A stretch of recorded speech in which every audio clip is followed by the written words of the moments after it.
Good morning, good afternoon, good evening, folks. Michael Zuber, one rental at a time. It is Monday, and we start off with the man, myth, the legend, Mr. Greg Dickerson. How you doing, sir? Doing great, Michael. Good to see you. I'm doing great, man. One of the things I've known all weekend that I wanted to ask you first off is about the Fed. It feels to me, and I'd love your opinion on this, that the Fed is stuck. No matter what they do, the only way out of this mess of their creation is a recession. And the longer they delay, frankly, the worse the recession has to be. So I thought I'd ask you about that, hoping you tell me I'm wrong, but that's kind of where I see we're at today. What do you think? Yeah, we're at a critical point now. I mean, inflation's skyrocketing, and with the war, that's going to create even more. And the last time the country faced inflations at the levels we're at now, were in the 70s, late 70s, early 80s, when Volcker stepped into office, and you're starting to hear his name a lot lately. Yep. And the way he countered inflation was double-digit interest rates, and it still took 3 years. So it took recession, two recessions, and 3 years for inflation to get back down to 3% from double digits. Now, they're not reporting double digits, but we all know it's double digits. Oh, it is, absolutely. And I think it was reported maybe a little bit differently back then. But the other thing that's interesting too was they had high unemployment, they had high inflation. So it was a very different environment. Whereas now we've got, more jobs than people. I mean, our unemployment's like voluntary. It's not, it's not like there's no jobs. It's just people not wanting to fill those jobs, or not enough people to fill those jobs, however you want to label that. Mm-hmm. So it's a very different environment for the Fed right now. They've got a strong jobs market. They've got, the economy's humming along pretty good. We've got super high inflation. Mm-hmm. And the only downside to tapering inflation, to attacking inflation, is destruction of the markets, and assets, devaluation of assets. So we're going to find out what they're really interested in. And the narrative is that they are not interested in propping up markets. And that's the messaging they're sending, that they know they have to attack inflation. But if they only come out with a quarter point, it just shows you how disconnected and how illegitimate their Fed board is. And they've already lost credibility. They're bordering on being labeled as complete fools if they don't come out strong against inflation at this next meeting. Yeah. My only hope, and again, I've been putting it out there just with the notion of, hey, if you put it out in the universe, maybe it'll happen, is Jerome Powell might be setting up Wall Street.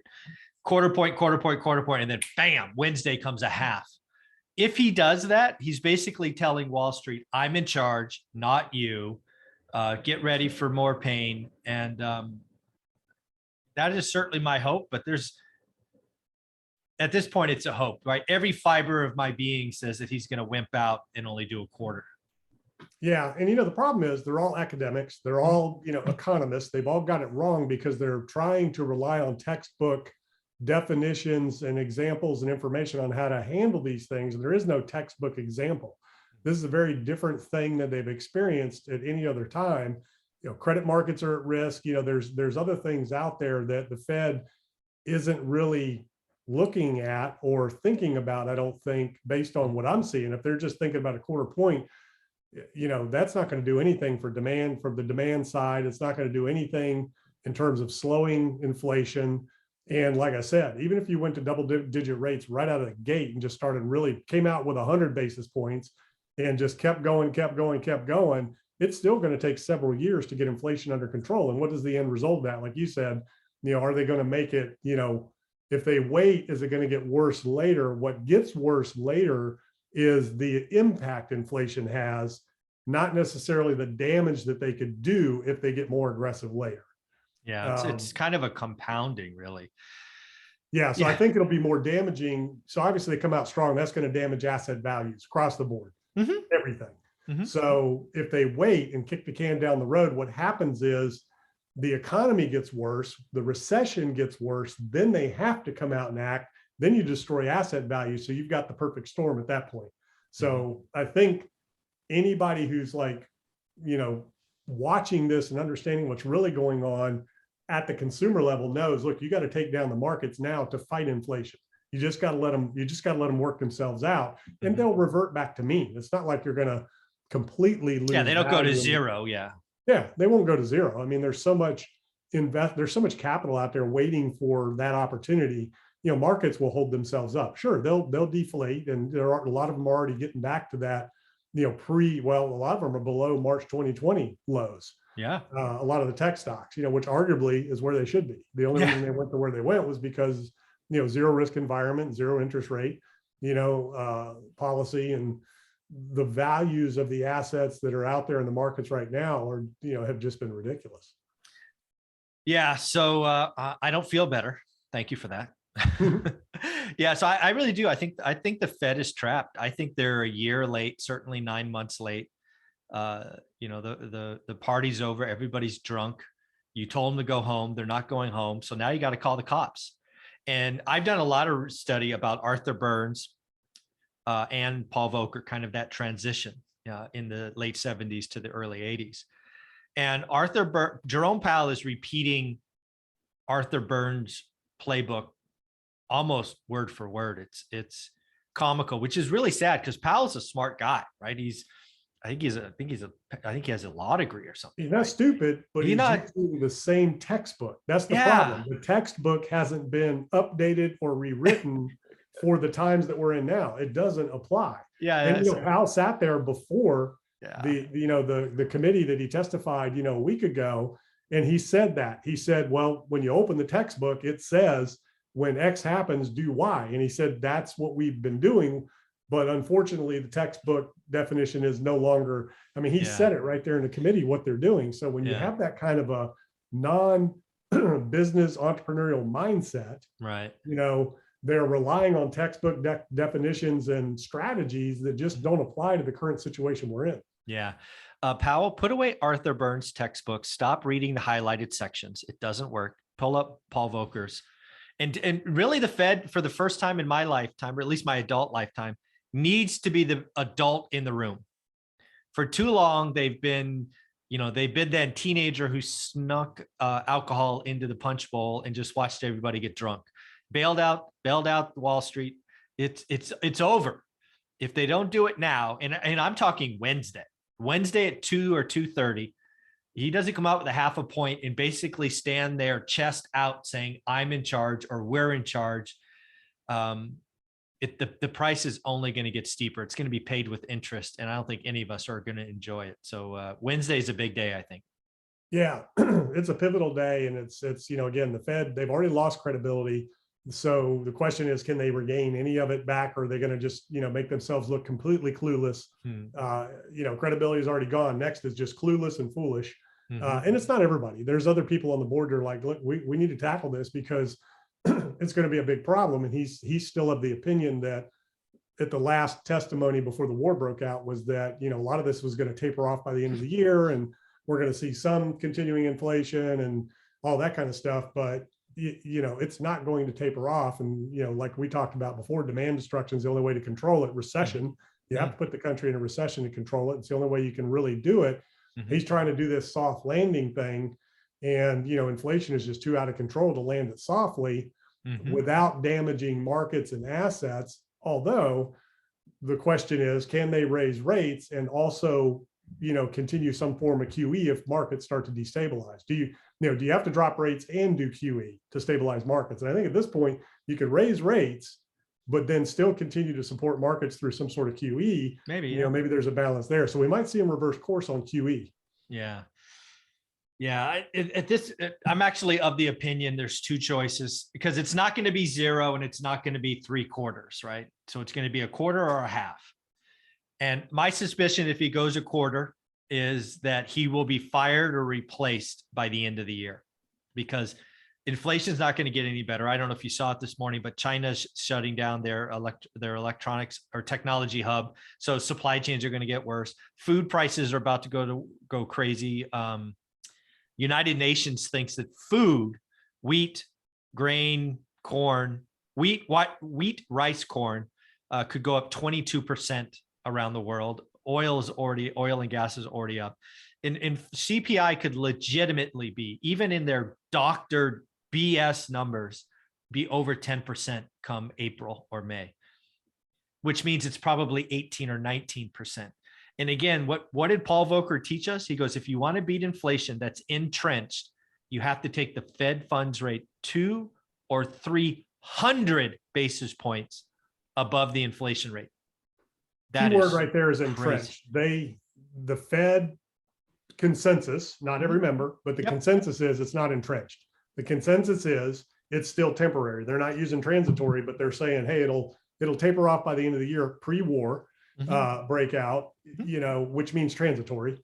Yeah. And, that is their philosophy. That's their mindset. And what they're not looking at is what you just said. So with the destruction of the crops this year because of the war, that's the breadbasket of the world, right?